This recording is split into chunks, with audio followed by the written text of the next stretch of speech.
ការចាកចេញពីភាពក្រីក្រភ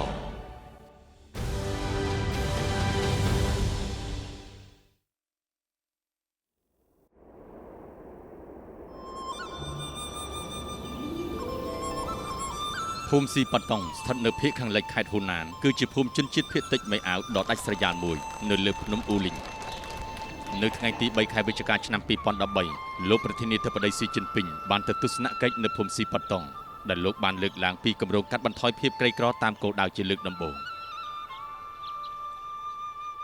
ដើម្បីអភិវឌ្ឍផលិតផលគឺយើងត្រូវស្វែងរកដំណោះស្រាយជាក់លាក់និងធ្វើការទៅលើរឿងនេះ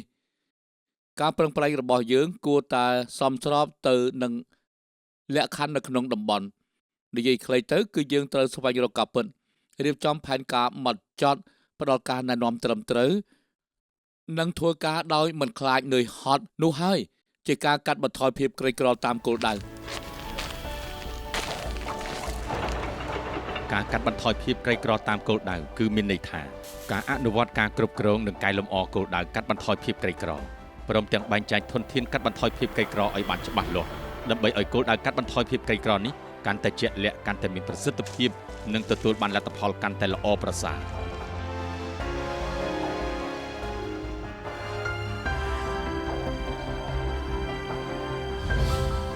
យុទ្ធសាស្ត្រច្បាស់លាស់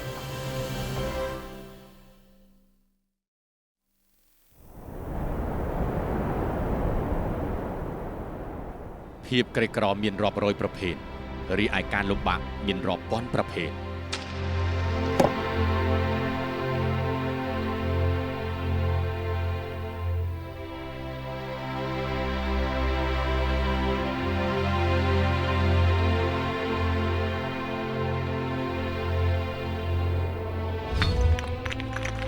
ស្រុកក្រីក្រចំនួន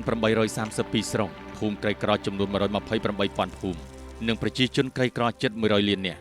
នេះគឺជាការពិតដែលប្រទេសចិនកំពុងតែប្រឈមមុខការជួយប្រជាជនគ្រប់រូបឲ្យស្វែងរកផ្លូវចាកចេញពីភាពក្រីក្រដែលស័ក្តិសមនឹងស្ថានភាពពួកគេ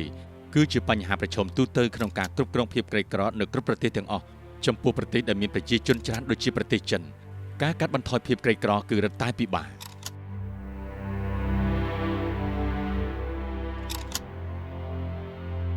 ដូច្នេះការកំណត់គោលដៅកាត់បន្ថយភាពក្រីក្រឲ្យបានត្រឹមត្រូវគឺជាដំណោះភ្ជាប់ដំបូងគេក្នុងការកាត់បន្ថយភាពក្រីក្រហើយនេះក៏ជាអ្វីដែលវិស័យកាត់បន្ថយភាពក្រីក្រចង់ធ្វើយូរមកហើយប៉ុន្តែមិនទាន់ធ្វើបានសម្រេចនៅចុងឆ្នាំ2012នៅសល់ប្រជាជន9,899 ម៉ឺននាក់រស់នៅក្នុងភាពក្រីក្រតើពួកគេជានរណាកំពុងរស់នៅឯណាពួកយើងត្រូវកំណត់អត្តសញ្ញាណពួកគេហើយត្រូវផ្ដល់ផែនការកាត់បន្ថយភាពក្រីក្រដ៏ជាក់លាក់ដល់ពួកគេយ៉ាងណាថ្ងៃទី18ខែធ្នូឆ្នាំ2013រយៈពេល1ខែកន្លះបន្ទាប់ពីគំនិតនៃការកាត់បន្ថយភាពក្រីក្រតាមផែនការត្រូវបានស្នើឡើងជាលើកដំបូងការិយាល័យនៃគណៈកម្មាធិការមជ្ឈិមបក្សកុម្មុយនីសចិននិងការិយាល័យនៃក្រុមប្រឹក្សារដ្ឋបានបង្កើតយន្តការការងារកាត់បន្ថយភាពក្រីក្រតាមគោលដៅហើយបានបង្កើនកិច្ចខិតខំប្រឹងប្រែងដើម្បីបង្កើតឯកសារនិងប័ណ្ណទីក្រុងយុយជីងខេត្តជាងស៊ីនីតិខេរដូវឆ្នាំ2014ក្រុមស្រាវជ្រាវមជ្ឈិមស្ដីពីការកាត់បន្ថយភាពក្រីក្របានមកដល់ទីក្រុងយុយជីនខេត្តជាងស៊ីទីក្រុងយុយជីនគឺជាមូលដ្ឋានបដិវត្តន៍ចាស់មួយនិងជាតំបន់ដំបូងគេបំផុតដែលបានបង្កើតឯកសារនិងបានជូនប្រជាជនក្រីក្រកាលពីមុនកិច្ចប្រឹងប្រែងកាត់បន្ថយភាពក្រីក្រជាច្រើនរបស់ពួកយើងត្រូវបានគេហៅថាប្រព័ន្ធធារាសាស្ត្រទឹកជំនន់តែយើងអាចផ្លាស់ប្ដូរទៅជាប្រព័ន្ធធារាសាស្ត្រទឹកសម្រកនិងធ្វើតាមគោលដៅកាត់បន្ថយភាពក្រីក្រមានភាពជាក់លាក់ដល់របៀបណាក្រុមស្រាវជ្រាវជឿជាក់ថាពួកយើងអាចបោះជំហានទៅមុខបាន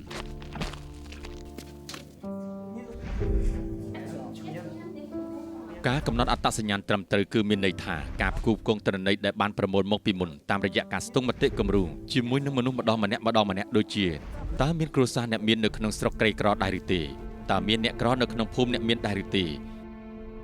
ការស្វែងរកអ្នកក្រដែលត្រូវការជំនួយពិតប្រាកដគឺជាគន្លឹះទី1ដែលត្រូវពន្លឿនក្នុងការកាត់បន្ថយភាពក្រីក្រតាមគោលដៅ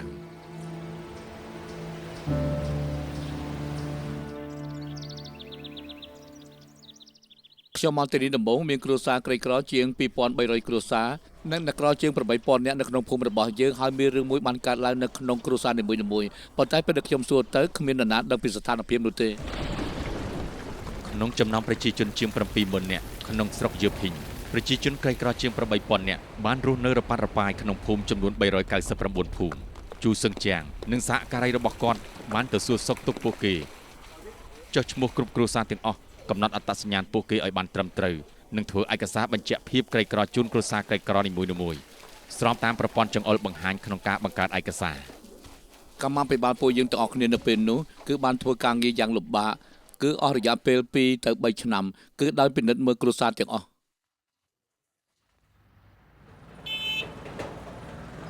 ហោស៊ុយលីនជាអ្នកភូមិហង្សាគាត់ជាមនុស្សឧស្សាហ៍ព្យាយាមដោយសារតែធ្វើការងារផ្សេងៗនៅក្បែរផ្ទះគាត់ទើបក្នុងឆ្នាំ2014អាចរកចំណូលបានលើសពីស្តង់ដារនៃភាពក្រីក្រគឺ 2,800 យ៉នក្នុងឆ្នាំនោះដោយសារតែគ្រួសារគាត់មានស្ថានភាពពិសេសទើបគាត់ចង់ដាក់ពាក្យស្នើសុំធ្វើជាគ្រួសារក្រីក្រដែរពួកយើងជាពាក់បំណុលគេច្រើនហើយពួកយើងបានខ្ចីប្រាក់មកសាងសង់ផ្ទះកាលនោះកម្មាភិបាលភូមិបានប្រាប់ពួកយើងថាឥឡូវមានគោលនយោបាយមួយឈ្មោះថាកាត់បន្ថយភាពក្រីក្រតាមគោលដៅហើយពួកយើងអាចដាក់ពាក្យស្នើសុំបានបើសិនជាពួកយើងត្រូវការក្នុងអំឡុងពេលចុះសាកសួរពីផ្ទះមួយទៅផ្ទះមួយកម្មាភិបាលកាត់បន្ថយភាពក្រីក្រក៏បានដឹងថាភរិយារបស់ហងស៊ុយលីនមានជំងឺរ៉ាំរ៉ៃគឺត្រូវពិសាថ្នាំពេញមួយឆ្នាំកូនទាំងពីររបស់គាត់រៀននៅសាលាគ្រួសាររបស់គាត់មានការលំបាកខ្លាំងណាស់ធ្វើដោយម្ដេចដើម្បីកំណត់អត្តសញ្ញាណប្រជាជនក្រីក្រលោកប្រធានាធិបតីស៊ីជីនពីងមានប្រសាសន៍ថាពីគ្មានការព្រួយបារម្ភបីធានាកម្លាំងពលកម្មខ្លាំងមិនថាក្នុងគ្រួសារមានកូនរៀនហើយមានប្រពន្ធឬក៏កូនឈឺនោះទេបើសិនជាមានបញ្ហានេះបុគ្គលនោះគឺត្រូវចាត់ទុកជាគ្រួសារក្រីក្រហើយដោយអនុលោមតាមស្តង់ដារ2គ្មានការព្រួយបារម្ភនិង3ធានាកម្មាភិបាលកាត់បន្ថយភាពក្រីក្របានស៊ើបអង្កេតយ៉ាងលម្អិតពីប្រាក់ចំណូលនិងការចំណាយរបស់គ្រួសារលោកហោស៊ុយលីនបន្ទាប់ពីរៀបចំនីតិវិធីហ្មត់ចត់ទាំងស្រុងរួមមានការវិយតម្លៃរបស់អ្នកភូមិការបោះឆ្នោតការប្រកាសជាសាធារណៈនៅថ្នាក់ភូមិនិងការត្រួតពិនិត្យថ្នាក់ក្រុងទីបំផុតគ្រួសារលោកហោស៊ុយលីនត្រូវបានចុះក្នុងបញ្ជីជាគ្រួសារក្រីក្រពួកគេមិនត្រឹមតែរីករាយនឹងគោលនយោបាយផ្ដល់ជំនួយដូចជាធានារ៉ាប់រងផ្នែកវិទ្យាសាស្ត្រនិងការឧបត្ថម្ភថ្លៃសិក្សាសម្រាប់កូនៗប៉ុណ្ណោះទេពួកគេក៏បានចូលរួមវគ្គបណ្ដុះបណ្ដាលដាំបន្លែដែលរៀបចំដោយរដ្ឋាភិបាលផងដែរគោលនយោបាយពិតជាល្អមែនបន្ទាប់ពីត្រូវបានបញ្ចូលក្នុងបញ្ជីយើងទទួលបានប្រាក់កម្ចីដោយគ្មានការប្រាក់ដើមឡើយគឺយើងអាចទទួលបានប្រាក់កម្ចីចំនួន 30,000 យ៉នហើយក្រោយមកយើងអាចទទួលបានដល់ទៅ 50,000 យ៉នបន្ទាប់ពីបានរៀនពីបច្ចេកទេសនិងទទួលបានប្រាក់កម្ចីកាត់បន្ថយភាពក្រីក្រខ្នាតតូចហោស៊ុយលីនក៏បានចាប់ផ្ដើមដាំបន្លែនៅក្នុងផ្ទះកញ្ចក់និងបានបើកអាជីវកម្មតាមអនឡាញដើម្បីលក់ផលិតផលកសិកម្មរបស់គាត់មិនដល់មួយឆ្នាំផងគាត់ក៏បានរួចផុតពីភាពក្រីក្រហើយបច្ចុប្បន្នមានជីវភាពដ៏រីករាយដើម្បីឆ្លើយតបនឹងមូលហេតុផ្សេងៗដែលបណ្ដាលឲ្យមានភាពក្រីក្រនៅក្នុងគ្រួសារក្រីក្ររដ្ឋបានដាក់ចេញនូវវិធានការផ្ដល់ជំនួយជាក់លាក់មួយចំនួនទៅក្នុងផ្នែកជួសជុលលំនៅឋានដែលចាស់ទ្រុឌទ្រោមការអប់រំរបស់កុមារការធានារ៉ាប់រងវិជ្ជសាស្ត្រនិងប្រាក់ឧបត្ថម្ភដល់ការរស់នៅកម្រិតទាបវិធានការទាំងនេះគឺតែងតែផ្ដល់ប្រាក់ដល់ប្រជាជនហើយពួកគេខ្លាចជាគ្រួសារក្រីក្រឬអន់គឺត្រូវបានសាធារណជនយកចិត្តទុកដាក់បំផុតយកសភៅកត់ត្រារបស់លោកចេញមកហើយមើលតាមនឹងទៅខ្ញុំប្រាប់ហើយថាមិនមែនលោកទេតើមកពី2-3ឆ្នាំមុនណាលោកកាន់តែនិយាយច្រើនហើយយកសភៅកត់ត្រាលោកចេញមកយកសភៅចេញមកតើមានគ្រួសារពិតប្រាកដណាមួយដែលមិនត្រូវបានកំណត់អត្តសញ្ញាណតើមានគ្រួសារក្រីក្រណាមិនត្រូវបានដាក់បញ្ចូលក្នុងបញ្ជីក្នុងដំណាក់កាលដំបូងនៃការធ្វើឯកសារនឹងកាតកម្មាភិបាលមួយចំនួនបាននាំសាច់ញាតិយល់មកហើយបញ្ហាធ្ងន់ធ្ងរជាច្រើនបានកើតឡើងនៅកន្លែងមួយចំនួននៅក្នុងឆ្នាំ2015ក្រុងម៉ាសានក្នុងខេត្តខ្វាងស៊ីបានបំពេញទៅលើការកំណត់គោលដៅកាត់បន្ថយភាពក្រីក្រក្នុងចំណោមប្រជាជនក្រីក្រជាង 3,000 នាក់មាន 2,454 នាក់បានទិញរថយន្តនិង 43 នាក់បានទិញលំនៅឋានអាជីវកម្មឬបានសាងសង់ផ្ទះផ្ទាល់ខ្លួននៅក្នុងស្រុកនៅពេលករណីនេះត្រូវបានផ្សព្វផ្សាយជាសាធារណៈគឺបានធ្វើឲ្យប្រទេសទាំងមូលភ្ញាក់ផ្អើលយ៉ាងខ្លាំង今天的人民日报报道称，这不符合扶贫建档立法标准。ដើម្បីធ្វើឲ្យការកំណត់សញ្ញាណគ្រួសារក្រីក្រកាន់តែសុក្រឹតរដ្ឋាភិបាលក្នុងតំបន់បានត្រួតពិនិត្យយ៉ាងហ្មត់ចត់ទៅលើស្ថានភាពផ្សេងៗដូចជាអ្នកដែលមានរថយន្តមានលំនៅឋានអាជីវកម្មមានអាជីវកម្មផ្ទាល់ខ្លួននិងជាសាច់ញាតិជិតស្និទ្ធរបស់កម្មាភិបាលចាប់ពីឆ្នាំ2015ដល់ឆ្នាំ2016ប្រជាជនជាង2លាននាក់បានប្រមូលផ្ដុំគ្នាទូទាំងប្រទេសដើម្បីអនុវត្តគម្រោងត្រួតពិនិត្យឡើងវិញលើការធ្វើឯកសារនិងការតើមានភាពមិនត្រឹមត្រូវណាមួយក្នុងចំណោមប្រជាជនក្រីក្រដែលបានកំណត់អត្តសញ្ញាណរួចឬក៏អត់គឺវាចាំបាច់ណាស់ដែលត្រូវសម្រេចឲ្យបាននៅភាពត្រឹមត្រូវនិងពេញលេញបន្ទាប់ពីត្រួតពិនិត្យឡើងវិញទៅលើការធ្វើឯកសារប្រជាជនក្រីក្រដែលមិនស្គាល់អត្តសញ្ញាណចំនួន 8.07 លាននាក់ត្រូវបានបញ្ចូលទៅក្នុងបញ្ជីទូទាំងប្រទេសហើយប្រជាជនចំនួន 9.29 លាននាក់ត្រូវបានលុបចោល ដូច្នេះនេះគឺជាលើកដំបូងនៅក្នុងប្រវត្តិសាស្ត្រនៅក្នុងការកាត់បន្ថយភាពក្រីក្រនិងការអភិវឌ្ឍរបស់ប្រទេសចិននិងសម្រេចបាននូវគោលដៅច្បាស់លាស់ចំពោះគ្រួសារនិងបុគ្គលពេលចូលទៅក្នុងប្រព័ន្ធព័ត៌មានស្តីពីការកាត់បន្ថយភាពក្រីក្រនិងការអភិវឌ្ឍថ្នាក់ជាតិលោកអ្នកនឹងបានឃើញព័ត៌មានលម្អិតពីគ្រួសារក្រីក្រទាំងអស់ដោយគ្រាន់តែចុចម៉ៅកុំព្យូទ័រតែមួយគ្លីកប៉ុណ្ណោះដែលមានគ្រួសារដូចជាហ័រស៊ុយលីនហ័រកើហឺហ័រឈុនហ្វា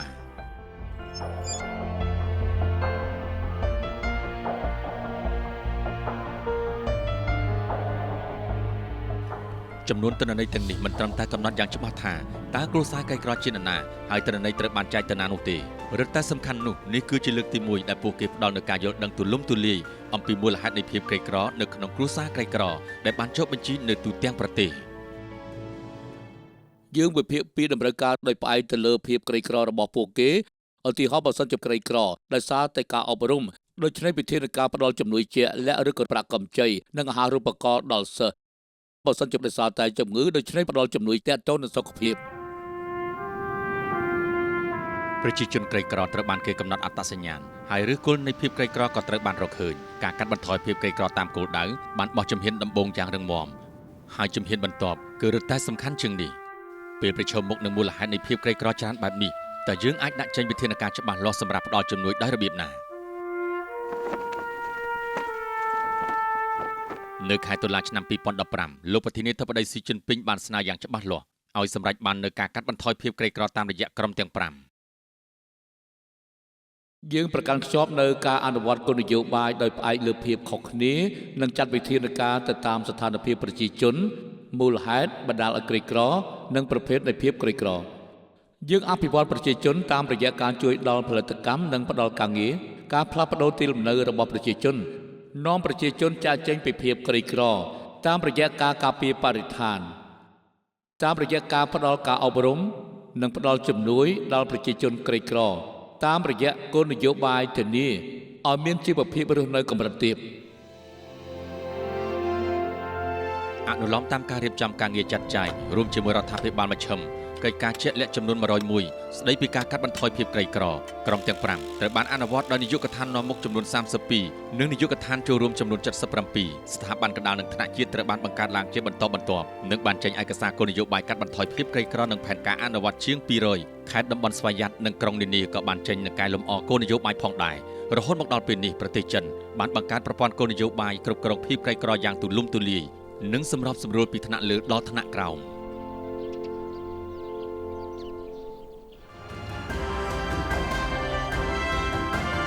ការចាកចេញពីភាពក្រីក្រ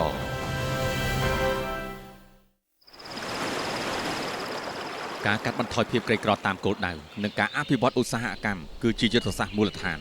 ស្រុកហួឈៀវខេត្តអានហួយស្ថិតនៅលើចាងទន្លេហួអាយកាលពីមុនប្រជាជនភាគច្រើននៅក្នុងភូមិពឹងផ្អែកលើការធ្វើស្រែដើម្បីចិញ្ចឹមជីវិតប៉ុន្តែបន្ទាប់ពីធ្វើការពេញមួយឆ្នាំពួកគាត់ទទួលបានប្រាក់ចំណូលតិចតួចណាស់នៅក្នុងឆ្នាំ2014ខេត្តបានបែងចែកមួយសានយ័ន្តទៅក្នុងមូលនិធិកាត់បន្ថយភាពក្រីក្រតាមរយៈវិស័យឧស្សាហកម្មដល់ភូមិហងឆុងរួមជាមួយនឹងការលើកទឹកចិត្តគ្រួសារក្រីក្រដើម្បីអភិវឌ្ឍឧស្សាហកម្មចិញ្ចឹម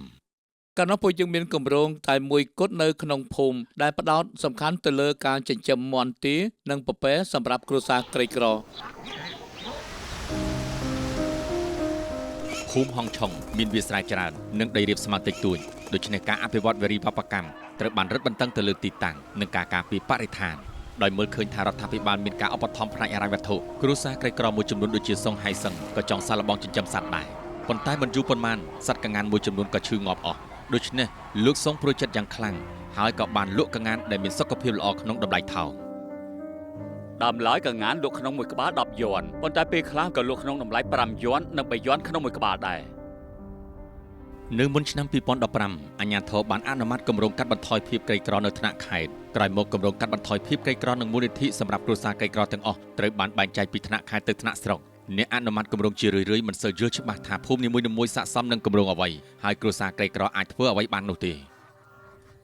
បើនិយាយក្នុងន័យប្រៀបធៀបគឺរដ្ឋាភិបាលជាអ្នកចេញលុយប៉ុន្តែប្រជាជនមិនទទួលយកការជ្រើសរើសគម្រោងមិនត្រឹមត្រូវដែលបណ្ដាលឲ្យមូលនិធិកាត់បន្ថយភាពក្រីក្រនេះនៅទំនេរគឺជារឿងធម្មតាទៅហើយនៅដើមឆ្នាំ2015នេះឯកសារលេខ1របស់រដ្ឋាភិបាលមជ្ឈិមបានស្នើឡើងយ៉ាងច្បាស់លាស់ក្នុងការធ្វើឲ្យប្រសើរឡើងនៅការកាត់បន្ថយភាពក្រីក្រជាក់លាក់ និងផ្ដល់អំណាចដល់អាជ្ញាធរអនុម័តសម្រាប់គម្រោងកាត់បន្ថយភាពក្រីក្រថ្នាក់ស្រុកដោយថ្នាក់ខេត្តនិងថ្នាក់ស្រុកទទួលខុសត្រូវលើការត្រួតពិនិត្យជាចម្បងនៅឆ្នាំ2016រដ្ឋាភិបាលមជ្ឈិមបានផ្ដល់សិទ្ធិសម្រេចដល់ស្រុកក្រីក្រនៅក្នុងការសម្របសម្រួលនិងរួមបញ្ចូលការប្រើប្រាស់មូលនិធិហិរញ្ញវត្ថុសម្រាប់វិស័យកសិកម្មដូចជាការរក្សាទឹកទុកការបង្កើតគម្រោងវិនិយោគលើគម្រោងកាត់បន្ថយភាពក្រីក្រឈ្មោះថាទឹកបញ្ចេញ2ទៅ1ដើម្បីធ្វើឲ្យការប្រើប្រាស់មូលនិធិមានភាពត្រឹមត្រូវនិងប្រសើរឡើងតាមរយៈការធ្វើសមាហរណកម្មនេះថ្នាក់មូលដ្ឋានត្រូវបានផ្ដល់អំណាចហើយឧបសគ្គរបស់ពួកគេក៏ត្រូវបានកាត់បន្ថយនៅក្នុងឆ្នាំ2016ផែនការដើមគឺត្រូវអនុវត្តគម្រោងសាឡបងនៅក្នុងស្រុកក្រីក្រពី2ទៅ300ស្រុកស្មានមកដល់ថាបណ្ដាខេត្តនានាបានសាទរយ៉ាងខ្លាំងហើយចំនួនស្រុកសាឡបងក៏បានកើនឡើងដល់ទៅ700ស្រុកនៅក្នុងឆ្នាំនោះគោលនយោបាយនេះក៏ត្រូវបានពង្រីកទៅដល់ស្រុកក្រីក្រទាំង832ស្រុកនៅឆ្នាំបន្ទាប់ស្រុកហ៊ុយឈីវបានបង្កើតមូលដ្ឋានទិន្នន័យគម្រោងកាត់បន្ថយភាពក្រីក្រថ្នាក់ស្រុកដំបូងគេនៅក្នុងប្រទេសហើយតម្រូវឲ្យគម្រោងកាត់បន្ថយភាពក្រីក្រទាំងអស់ត្រូវតែផ្អែកលើការពិតហើយបញ្ចូលមូលដ្ឋានទិន្នន័យដោយយោងទៅតាមដំណើរការនៃការចូលរួមរបស់គ្រួសារដោយដាក់ពាក្យក្នុងភូមិការពិនិត្យមើលរបស់ឃុំនិងការយល់ព្រមនៅតាមស្រុក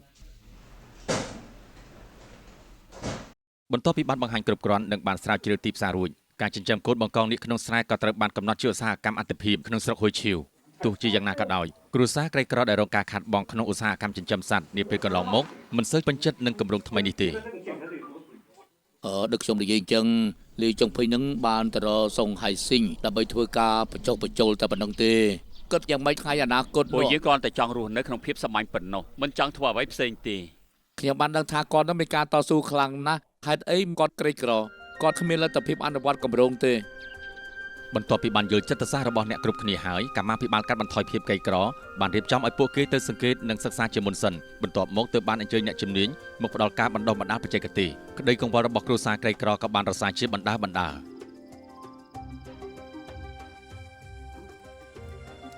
សុងហៃសឹងក៏បានយកដីស្រែរបស់គ្រួសារគាត់ពាក់កណ្ដាលមកចាប់ផ្ដើមចិញ្ចឹមកូនបង្កងនេះផងដែរ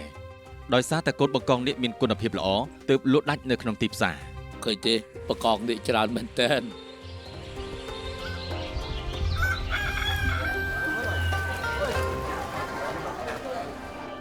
តើកូនបង្កងនេះកន្លះគីឡូប្រហែលយន់ខ្ញុំលក់ឲ្យលោកកន្លះគីឡូទៅ13យន់ទេដែលរបស់លោកត្រូវវិគៀបហើយខែបន្តិចទៀត15យន់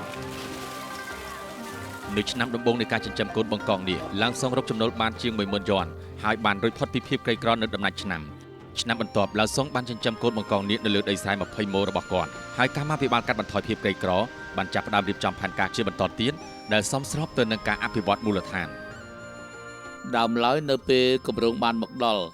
ពួកគេបានផ្ដល់ការណែនាំ10ចំណុចដល់ពួកយើងប៉ុន្តែពួកយើងផ្ដល់ការណែនាំនោះដល់អ្នកណាទៅគឺពិបាករៀបចំខ្លាំងណាស់ពេលនេះគឺខុសគ្នាហើយពួកយើងនឹងជួយប្រជាជនធ្វើអ្វីដែលពួកគេចង់ធ្វើអ្វីដែលពួកគេធ្វើបាននិងអ្វីដែលស័ក្តិសមដល់ពួកគេនេះហៅថាភាពជាក់លាក់សប្តាហ៍ថ្ងៃទំហំកសិដ្ឋានចិញ្ចឹមកូនបង្កងនេះនៅហ៊ូឈីវមានលើសពី 60,000 ម៉ូគ្រាន់តែវិស័យមួយនេះបានបង្កើនប្រាក់ចំណូលដល់កសិករក្នុងស្រុកចំនួន 1.8 ប៊ីលានយន់និងបានជួយគ្រួសារក្រីក្រជាង 17,000 គ្រួសារឲ្យរួចផុតពីភាពក្រីក្រដោយជោគជ័យមូលនិធិដើរតាមគម្រោងដើរតាមផែនការឲ្យចុះផែនការនេះគួរដើរតាមអ្វីទៅគឺធ្វើតម្រូវតាមទីផ្សារនិងធានាថាឧស្សាហកម្មនេះអាចកាត់បន្ថយភាពក្រីក្រប្រកបដោយស្ថិរភាពនិងនិរន្តរភាពភូមិទើសឹងស្រុកចាងប៉ៃខេត្តហើប៉ៃបានពឹងផ្អែកលើវិស័យកសិកម្មនិងការចិញ្ចឹមសត្វជាច្រើនចំនួនមកហើយគ្រោះរាំងស្ងួតនិងមានភ្លៀងតិចតួចគឺជាមូលដ្ឋានចម្បងនៃភាពក្រីក្រនៅទីនេះប៉ុន្តែពន្លឺព្រះអាទិត្យច្រើនគឺជាអត្ថប្រយោជន៍សម្រាប់ភូមិទើសឹងទៅវិញនៅក្នុងឆ្នាំ2014ប្រទេសចិនបានចាប់ផ្ដើមគម្រោងកាត់បន្ថយភាពក្រីក្រតាមរយៈថាមពលពន្លឺព្រះអាទិត្យដើម្បីលើកទឹកចិត្តដល់តំបន់ក្រីក្រដែលមានលក្ខណៈសម្បត្តិគ្រប់គ្រាន់ក្នុងការអភិវឌ្ឍឧស្សាហកម្មថាមពលពន្លឺព្រះអាទិត្យហើយស្រុកចាងប៉ៃបានមើលឃើញឱកាសមួយនៅក្នុងនោះភូមិទើសឹងបានសាងសង់ស្ថានីយ៍ថាមពលកាត់បន្ថយភាពក្រីក្រថ្នាក់ភូមិចំនួន2កន្លែងយ៉ាងឆាប់រហ័សហើយបានតបភ្ជាប់ថាមពលទៅបណ្ដាញអគ្គិសនីដោយជោគជ័យក្នុងគ្រួសារខ្ញុំមានសមាជិក3នាក់ពួកយើងមានដី12 ម៉ូនឹងបានផ្ទេរទៅឲ្យស្ថានីយ៍ថាមពលពលឺព្រះអាទិត្យលើសពីនេះខ្ញុំធ្វើការនៅក្នុងស្ថានីយ៍ថាមពលព្រះអាទិត្យសម្អាតបន្ទះសូឡាកាត់ស្មៅនិងស្រោចទឹករុក្ខជាតិឲ្យសុទ្ធសរុបមកខ្ញុំអាចរកប្រាក់បានជាង 20,000 យន់ក្នុងមួយឆ្នាំនៅចុងឆ្នាំ2020ភូមិក្រីក្រជិត 60,000 ភូមិនៅទូទាំងប្រទេសនឹងមានស្ថានីយ៍ថាមពលកាត់បន្ថយភាពក្រីក្រថ្នាក់ភូមិដែលផ្ដល់ប្រាក់ចំណូលប្រចាំឆ្នាំជាមធ្យមជាង 200,000 យន់ក្នុងមួយភូមិហើយគេរំពឹងថាប្រាក់ចំណូលនេះនឹងផ្ដល់ជូនរហូតដល់លើសពី20ឆ្នាំ ការអភិវឌ្ឍឧស្សាហកម្មមិនអាចងាកចេញពីការគ្រប់គ្រងផ្នែកហិរញ្ញវត្ថុបានទេប្រទេសបានណែនាំប្រកបដោយភាពច្នៃប្រឌិតនៅប្រព័ន្ធឥណទានខ្នាតតូចសម្រាប់កាត់បន្ថយភាពក្រីក្រការផ្ដល់ប្រាក់កម្ចីដោយគ្មានការធានាឬទ្រព្យបញ្ចាំរួមជាមួយនឹងការឧបត្ថម្ភការប្រាក់ពីរដ្ឋាភិបាលបានកាត់បន្ថយកម្រិតនៃការខ្ចីប្រាក់ពីកសិករក្រីក្រប្រកបដោយប្រសិទ្ធភាពនៅក្នុងស្រុកចាងអ៊ីខេត្តហ៊ូណានគ្រួសារក្រីក្របានដាក់ពាក្យស្នើសុំកម្ចីប្រាក់ខ្នាតតូចដើម្បីចាប់ផ្ដើមដាំក្រូចដាំតែដែលបានបង្កើនប្រាក់ចំណូលឲ្យពួកគេជាច្រើនពាន់យន់ក្នុងមួយឆ្នាំដើមឡើយខ្ញុំគ្មានមូលនិធិនេះទេប៉ុន្តែខ្ញុំធ្លាប់មានកម្ចីខ្នាតតូចសម្រាប់ការកាត់បន្ថយភាពក្រីក្រដោយគ្មានការប្រាក់រយៈពេល3ឆ្នាំដូច្នេះខ្ញុំមានអារម្មណ៍ថាធូរស្រាលជាងមុនកាលពីប៉ុន្មានឆ្នាំមុនប្រទេសបានបញ្ចេញប្រាក់កម្ចីខ្នាតតូចសម្រាប់កាត់បន្ថយភាពក្រីក្រជាង700ប៊ីលានយន់ហើយអត្រានៃការបន្សងប្រាក់កម្ចីមានមិនដល់ 1% ទេ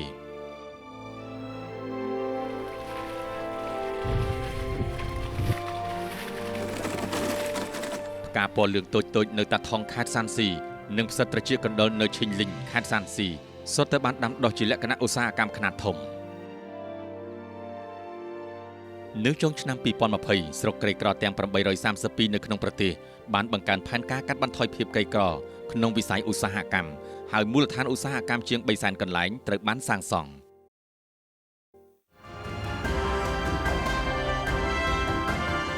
ការចាក់ចេញពីភាពក្រីក្រស្រុកមឿតុងតំបន់ស្វយ័តទីបេ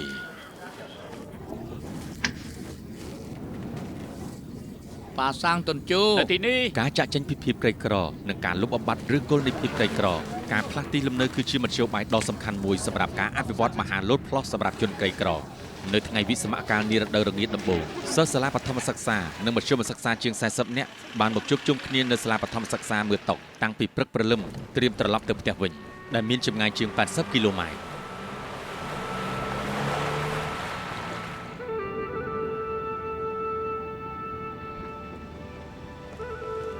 ផ្លូវទៅផ្ទះមានសភាពទ្រុឌទ្រោមនិងពិបាកធ្វើដំណើរហើយពួកគេត្រូវធ្វើដំណើរទៅកន្លែងដែលរថយន្តមិនអាចទៅដល់កុមារកំពុងតែឆ្លងកាត់គ្រោះថ្នាក់ចាប់ឡើងមកឆាប់ឡើងមកឆាប់មកតាមនេះមកឆាប់ឡើងឆាប់ឡើងមកមកមកទៅឡើងមកតាមនេះឆាប់ឡើងមកតាមនេះមកពួកយើងមិនអាចនៅទីនេះបានទៀតទេការធ្វើដំណើរទៅផ្ទះគ្រោះថ្នាក់ណាស់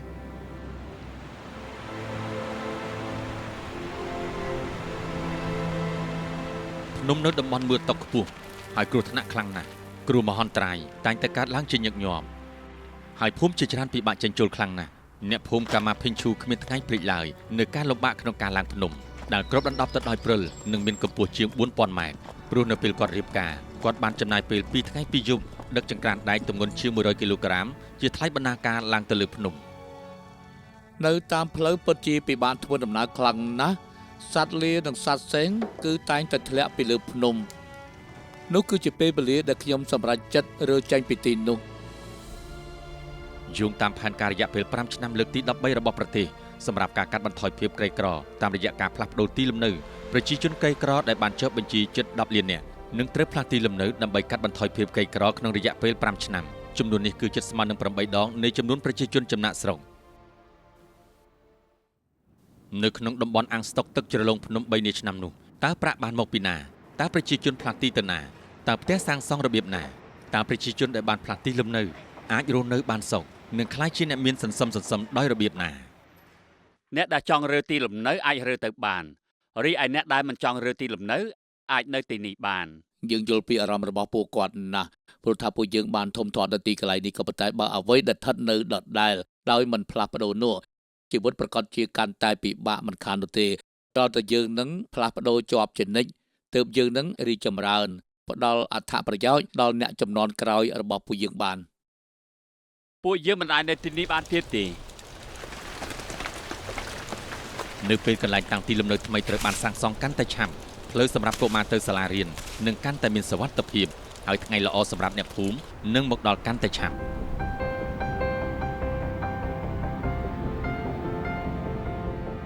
កន្លែងតាំងទីលំនៅថ្មីសម្រាប់អ្នកភូមិតូកាគឺមានចម្ងាយជាង160គីឡូម៉ែត្រ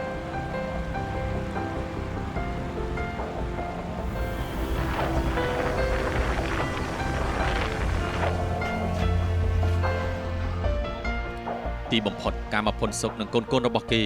បានរើចេញពីផ្ទះនៅលើភ្នំដោយបំណងនិងបានផ្លាស់ទៅផ្ទះថ្មីដែលធំទូលាយនិងមានសុវត្ថិភាពហើយថ្ងៃល្អសម្រាប់ពួកអ្នកភូមិនឹងមកដល់ឆាប់ដោយមានជំនួយពីកម្មាភិបាលកាត់បន្ថយភាពក្រីក្រកម្មាក៏បានខ្ចីប្រាក់ដើម្បីទិញរថយន្តដឹកទំនិញនិងអាចរកចំណូលបានជាង 20,000 យន់ក្នុងមួយខែ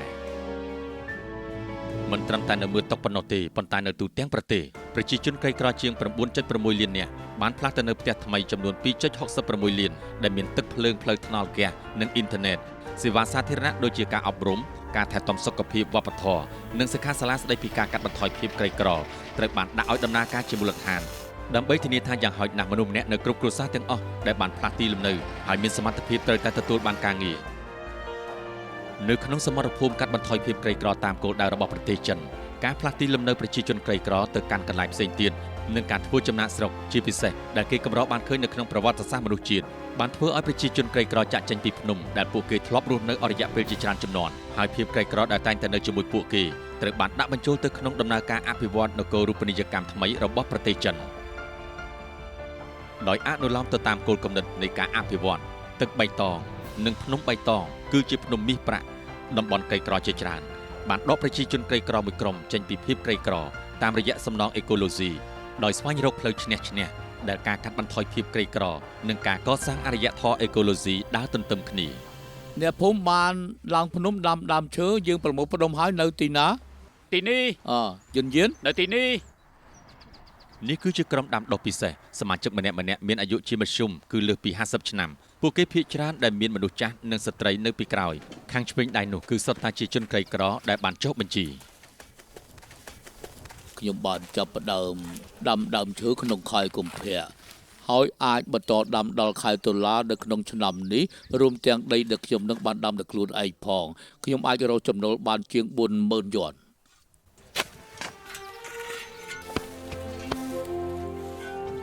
ការដាំដើមឈើអាចរកប្រាក់ចំណូលបានពី100 យន់ក្នុងមួយថ្ងៃគ្រួសារក្រីក្រពីគ្រួសារអាចដាំដើមឈើពី800ទៅ400ដើមក្នុងមួយថ្ងៃការងារនេះអាចផ្ដល់ទាំងបរិស្ថានបៃតងនិងអាចរកប្រាក់បាននេះជាអ្វីដែលយើងមិនធ្លាប់ស្រមៃកាលពីអតីតកាលយោងតាមបទបញ្ញត្តិកន្លងមកគម្រោងបៃតងខ្នាតធំត្រូវបានធ្វើឡើងដោយក្រុមហ៊ុនដាំដើមឈើប្រកបដោយវិជ្ជាជីវៈ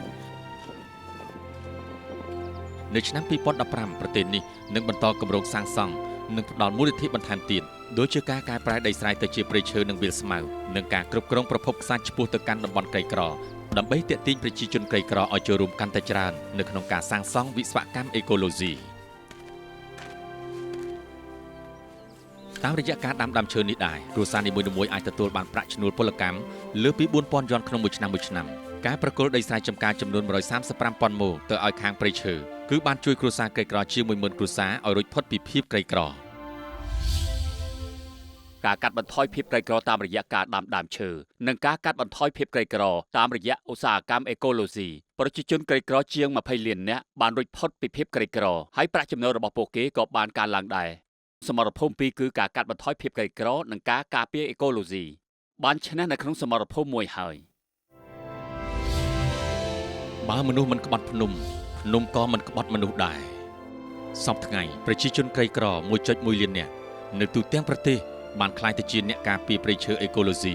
ពួកគេការពារបរិស្ថានបៃតងនិងជួយដោយផ្ទាល់ដល់ប្រជាជនក្រីក្រចំនួន 3 លាននាក់ឲ្យរួចផុតពីភាពក្រីក្រទីក្រុងហ្វ័រសានខេត្តខ្វាំងតុង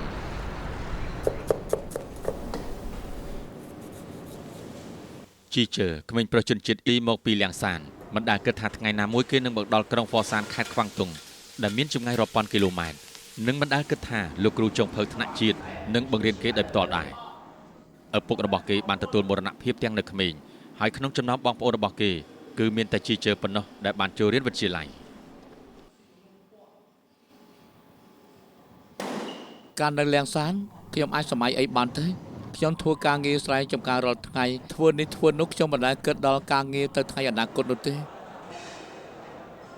មានមនុស្សវ័យក្មេងជាច្រើនដូចជាជីជើនៅក្នុងតំបន់ក្រីក្រនៃភាគកណ្ដាលនិងភាគខាងលិចប្រទេសចិនលោកប្រធានាធិបតីស៊ីជីនពីងបានសង្កត់ធ្ងន់ថាយើងត្រូវតែកែលម្អការអប់រំជាកាតព្វកិច្ចលើកទឹកចិត្តដល់ការបណ្ដុះបណ្ដាលវិជ្ជាជីវៈលើកកម្ពស់ការងារនិងសមត្ថភាពសហគ្រិនត្រូវធានាថាកុមារគ្រប់រូបនៅក្នុងតំបន់ក្រីក្រទទួលបានការអប់រំល្អនិងកាត់ផ្តាច់ឫសគល់ដែលបណ្ដាលឲ្យមានភាពក្រីក្រតជំនាន់ ចាប់តាំងពីឆ្នាំ2016មកផែនការរយៈពេល5ឆ្នាំលើកទី13ដើម្បីកាត់បន្ថយភាពក្រីក្រតាមរយៈការអប់រំត្រូវបានដាក់ឲ្យដំណើរការនិងអនុវត្តយ៉ាងពេញលេញដោយបានកំណត់យ៉ាងជាក់លាក់ចំពោះតំបន់ដែលខ្សោយបំផុតក្នុងវិស័យអប់រំនិងក្រុមក្រីក្របំផុតយោងតាមផែនការនេះដែរកុមារមកពីគ្រួសារក្រីក្រដែលបានចុះឈ្មោះអាចទទួលបានការបណ្ដុះបណ្ដាលវិជ្ជាជីវៈមធ្យមសិក្សាដោយឥតគិតថ្លៃដូច្នេះទើបអាចសម្រេចបាននូវគោលដៅការបណ្ដុះបណ្ដាលវិជ្ជាជីវៈសម្រាប់មនុស្សម្នាក់ការងារសម្រាប់មនុស្សម្នាក់និងការកាត់បន្ថយភាពក្រីក្រសម្រាប់គ្រួសារមួយនៅក្នុងឆ្នាំដដែលនោះគ្រួសាររបស់ជីជើត្រូវបានកំណត់ថាជាគ្រួសារក្រីក្រនៅពេលដែលគេបានទៅដល់ទីក្រុងហ្វ័រសានដើម្បីរៀនជំនាញចុងភៅគេមិនត្រឹមតែមិនបង់ថ្លៃសិក្សាប៉ុណ្ណោះទេប៉ុន្តែការចំណាយលើការធ្វើដំណើររបស់គេអំឡុងពេលវិស្សមកាលនារដូវរងានិងរដូវក្តៅនិងប្រាក់ឧបត្ថម្ភប្រចាំខែចំនួន6000 យន់ក៏នាយកដ្ឋានហិរញ្ញវត្ថុប្រចាំតំបន់នៅក្នុងសាលាបង់ឲ្យគេដែរដោយសារតែមានគោលនយោបាយដ៏ល្អបែបនេះទើបជីជើខំប្រឹងប្រែងរៀនសូត្រនិងបានរីកចម្រើនយ៉ាងឆាប់រហ័សលើជំនាញរបស់គេបើគ្មានគោលដៅការបន្ថយភាពក្រីក្រទេខ្ញុំក៏មិនមកទីកន្លែងនេះដែរហើយក៏មិនបានឃើញពិភពលោកដ៏ល្អបែបនេះដែរពេលនេះគឺខ្ញុំសម័យចង់រៀនសូត្រអំពីរឿងទាំងអស់នេះ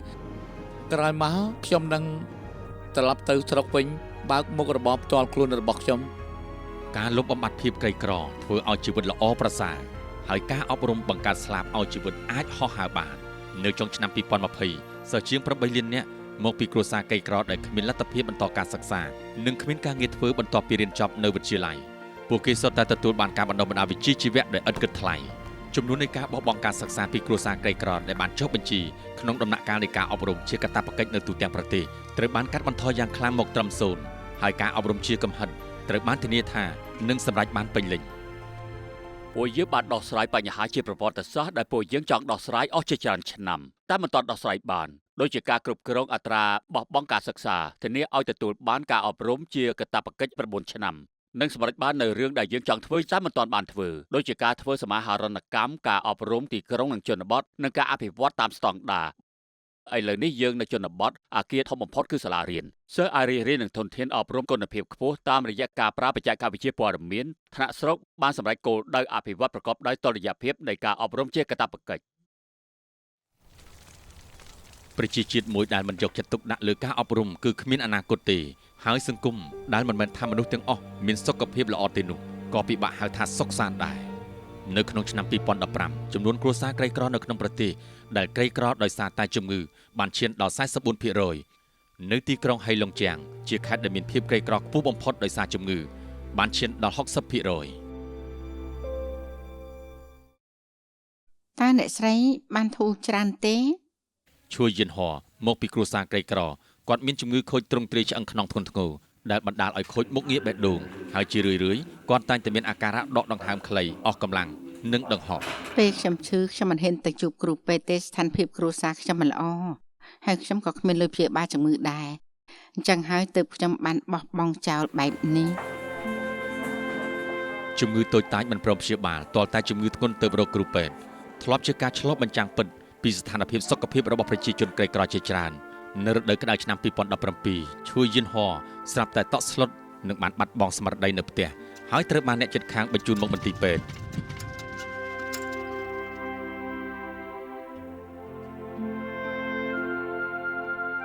ជាងកន្លះខែក្រោយមកឈួយយិនហ័រដែលស្ថានភាពគាត់ទើបតែបាននឹងណូបានព្រួយបារម្ភខ្លាចគ្មានលទ្ធភាពបង់ថ្លៃព្យាបាលនិងប្រញាប់ចាក់ចេញពីពេទ្យយ៉ាងណាមិញគាត់ភ្ញាក់ផ្អើលនឹងវិក្កយបត្រព្យាបាលដែលបុគ្គលិកពេទ្យបានផ្ដល់ឲ្យ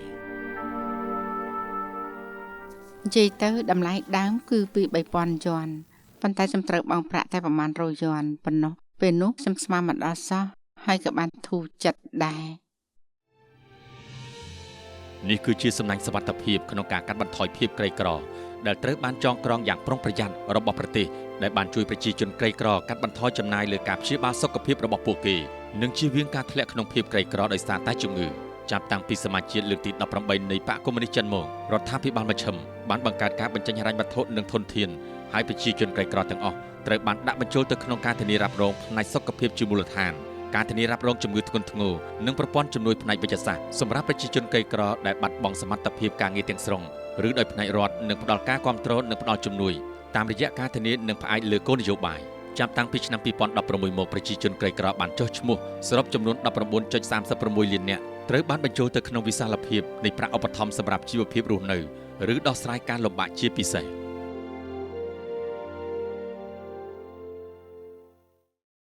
ជនក្រីក្រដែលស័ក្តិសមនឹងលក្ខខណ្ឌទាំងអស់ត្រូវបានបញ្ចូលក្នុងវិសាលភាពនៃជំនួយ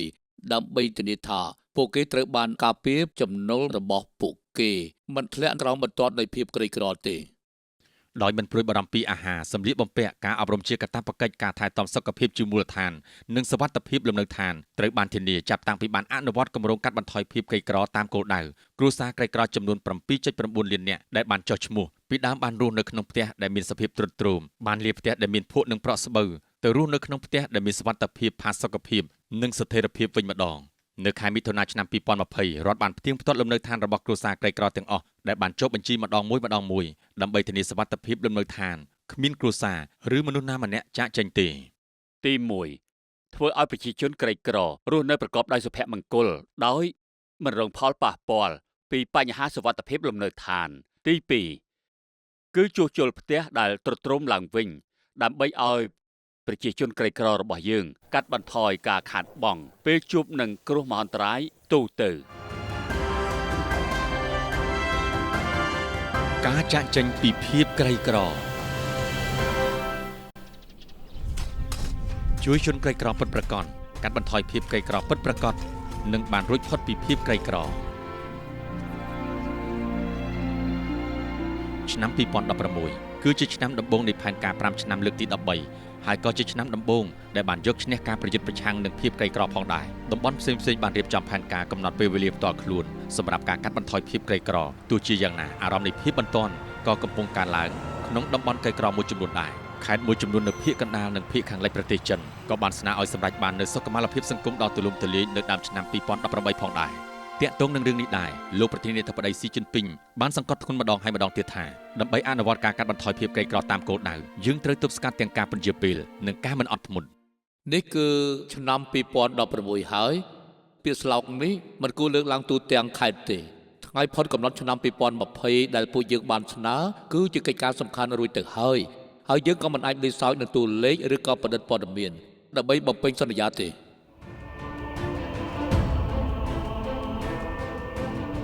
ការិយាល័យនៃគណៈកម្មាធិការមជ្ឈិមបកកុម្មុយនីសចិននិងការិយាល័យនៃក្រុមប្រឹក្សារដ្ឋបានរួមគ្នាចេញមតិស្តីពីការបង្កើតយន្តការចាក់ចេញពីភាពក្រីក្រដោយស្នើឲ្យបង្កើតយន្តការច្រកដកឈ្មោះចេញពីបញ្ជីជនក្រីក្រនិងដំណាភាពនិងការបញ្ចូលវិធីសាស្ត្រវិតម្លៃភាគីទី3ទៅក្នុងប្រព័ន្ធវិតម្លៃការកាត់បន្ថយភាពក្រីក្រប្រកបដោយប្រសិទ្ធភាពត្រូវរាប់ថាតើចន្លោះធំប្រមាណចន្លោះតូចប្រមាណហេតុអីបានជាខ្ញុំដាក់ប៊ិចនេះចូលទៅពេលដែលខ្ញុំថតរូបមិញនេះជាឯកសារយោងហើយបើយើងដាក់ដៃចូលទៅដាក់ដៃចូលហើយថតរូបគឺយើងអាចរាប់ទំហំរបស់វាបានមានស្នាមប្រេះចំនួន4ពេញផ្ទៃជញ្ជាំងហើយមួយនេះមានស្នាមប្រេះបន្តិចនៅចុងឆ្នាំ 2016 ស្រុកក្រីក្រចំនួន72នៅទូទាំងប្រទេសបានដាក់ពាក្យសុំដកចេញពីភាពក្រីក្រតើស្រុកក្រីក្រទាំងនេះបានបំពេញតាមស្តង់ដារកាត់បន្ថយភាពក្រីក្រដែរឬទេតើអ្នកក្រពិតជាបានរួចផុតពីភាពក្រីក្រមែនឬទេរដ្ឋបានបញ្ជូនក្រុមវិតម្លៃភាគីទី3ទៅស្រុកក្រីក្រទាំងនេះខ្ញុំមិនដែលជួបប្រទះនឹងវិធានការវាយតម្លៃតឹងរឹងបែបនេះទេសូម្បីតែពេលចូលភូមិទៅលេងផ្ទះក៏មិនអនុញ្ញាតឲ្យដើរតាមដែរ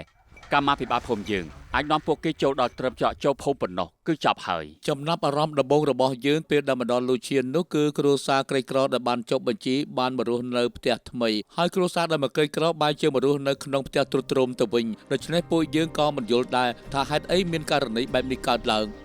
ក្នុងអំឡុងពេលស៊ើបអង្កេតរបស់ក្រុមវិតម្លៃពួកគេបានរកឃើញថានៅក្នុងទីក្រុងលូឈៀនគ្រួសារក្រីក្រដែលបានចុះបញ្ជីចំនួន 11,243 គ្រួសារបានបំពេញតាមស្តង់ដារការកាត់បន្ថយភាពក្រីក្រហើយនោះគឺនៅមានគ្រួសារក្រីក្រជាច្រើនទៀតដែលសន្តិសុខលំនៅឋានមិនត្រូវបានដោះស្រាយក្រុមវិតម្លៃបានធ្វើការវិតម្លៃយ៉ាងម៉ត់ចត់ដោយអនុលោមតាមស្តង់ដារ2គ្មានក្តីបារម្ភនិង3ធានាទីបំផុតទីក្រុងលូឈៀនបានបរាជ័យក្នុងការវិតម្លៃបន្ទាប់ពីស្រុកលូឈៀនបានពន្យាពេលដកឈ្មោះចេញពីបញ្ជីស្រុកក្រីក្រកន្លែងផ្សេងៗទៀតក៏បានត្រួតពិនិត្យការងារពួកគេស្របតាមស្តង់ដារវិតម្លៃស្រុកមួយចំនួនបានស្ម័គ្រចិត្តស្នើសុំដកឈ្មោះចេញពីបញ្ជីស្រុកក្រីក្រនៅទីបំផុតស្រុកក្រីក្រដែលដំបូងឡើយមាន72ស្រុកនៅសល់តែ28ស្រុកប៉ុណ្ណោះបានទទួលការវិតម្លៃនៅឆ្នាំ 2016 ជាមួយនឹងការប្រើប្រាស់ទិន្នន័យធំនៃការកាត់បន្ថយភាពក្រីក្រនិងការអភិវឌ្ឍថ្នាក់ជាតិបន្ទាប់ពីត្រូវបានផ្ទៀងផ្ទាត់ដោយនាយកដ្ឋានកាត់បន្ថយភាពក្រីក្រនៅមូលដ្ឋានប្រជាជន 2.45 លាននាក់ដែលមិនទាន់រួចផុតពីភាពក្រីក្រនិងមិនទាន់សម្រេចបាននៅការធានាទាំង3ឬប្រាក់ចំណូលនៅមិនទាន់ស្របតាមស្តង់ដារ ពួកគេត្រូវបានកំណត់ជាប្រជាជនមិនទាន់រួចផុតពីភាពក្រីក្រដើម្បីធានាបាននូវប្រសិទ្ធភាពនៃការកាត់បន្ថយភាពក្រីក្រពួកគេបានដោះស្រាយឧបសគ្គចុងក្រោយនៅក្នុងការកាត់បន្ថយភាពក្រីក្រនៅឆ្នាំ2016ការវិតម្លៃអន្តរខេត្តត្រូវបានធ្វើបន្ថែមដោយគ្មានការជូនដំណឹងជាមុនឬបង្ហាញទម្រង់បែបបទណាមួយឡើយនៅឆ្នាំ2017យើងបានចាត់ចែងឲ្យប្រព័ន្ធផ្សព្វផ្សាយទៅយកព័ត៌មានជាសម្ងាត់ដោយផ្ដោតទៅលើបញ្ហាដោយផ្ទាល់និងប្រើប្រាស់វិធានការក្តៅពិតប្រាកដនៅឆ្នាំ2020ជំរឿនពិសេសទ្រង់ទ្រាយធំជាលើកដំបូងដើម្បីដោះស្រាយបញ្ហាភាពក្រីក្រចាប់តាំងពីបង្កើតប្រទេសចិនថ្មីមកត្រូវបានដាក់ឲ្យដំណើរការជាផ្លូវការដែលគ្របដណ្ដប់លើភូមិរដ្ឋបាលទាំងអស់និងជនក្រីក្រចុះបញ្ជីជូនប្រជាជននៅក្នុងស្រុកក្រីក្រថ្នាក់ជាតិទាំងអស់ព្រមទាំងស្រុកមិនក្រីក្រចំនួន100ស្រុកទៀតត្រូវអនុវត្តតាមនីតិវិធីជំរឿនជាតិយ៉ាងម៉ឺងម៉ាត់និងសុវត្ថិភាពខ្ពស់ចេញដំណើរពាក្យថាភាពជាក់លាក់បានក្លាយជាចំណុចលេចធ្លោបំផុតនៃកិច្ចខិតខំប្រឹងប្រែងកាត់បន្ថយភាពក្រីក្ររបស់ប្រទេសចិនក្នុងយុគសម័យថ្មីហើយនេះក៏ជាយុទ្ធសាស្ត្ររបស់ប្រទេសយើងក្នុងការយកឈ្នះលើការប្រយុទ្ធប្រឆាំងនឹងភាពក្រីក្រគ្រប់ជ្រុងជ្រោយតាមរយៈការកាត់បន្ថយភាពក្រីក្រតាមគោលដៅនេះដែរបកកុម្មុយនីសចិនបានត្រួសត្រាយផ្លូវកាត់បន្ថយភាពក្រីក្រដោយជោគជ័យដែលស័ក្តិសមនឹងលក្ខខណ្ឌនិងលក្ខណៈពិសេសរបស់ប្រទេសចិន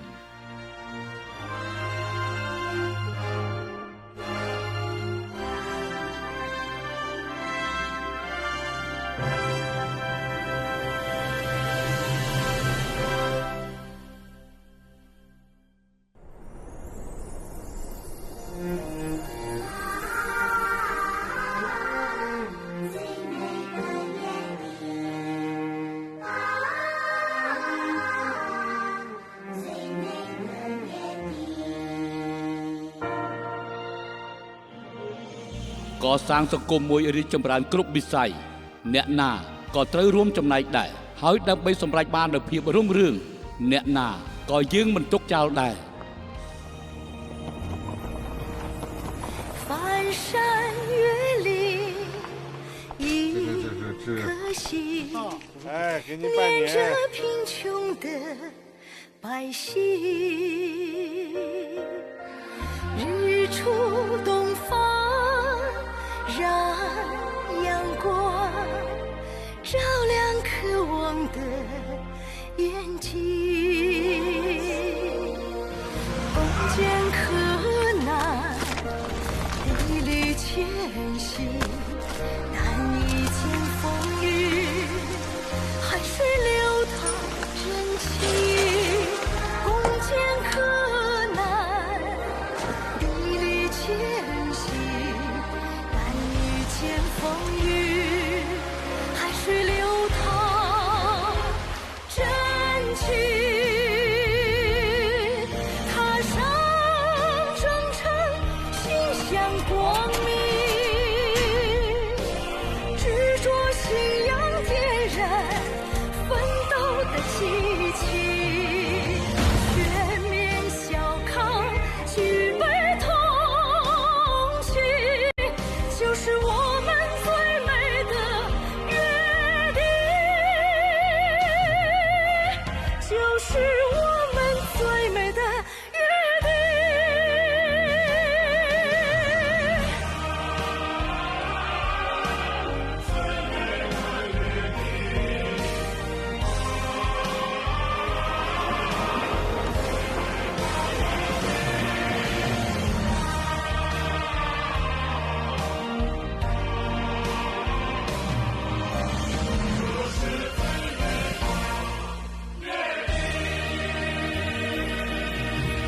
走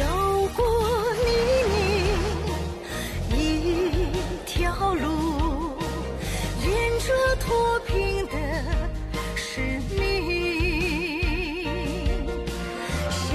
的时代让梦想变成幸福的风景，凝聚力量，众志成城，向未来出发，实现民族复兴，凝聚力量，众志成城，向未来出发，实现民族复兴，踏上